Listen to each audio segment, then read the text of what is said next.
ดัดสั้นที่สบายสไตล์นภาสาลอนนครชัยศรีคุณลูกค้าชอบแบบไหนลุคไหนจะสั้นจะยาว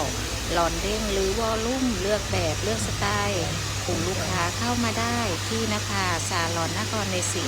เรายินดีต้อนรับและดูแลคุณลูกค้าประสบการณ์งานดัดมามากกว่า30ปีเจอแต่ละเคสแต่ละท่านที่มาผมลูกค้าแห้งเสีย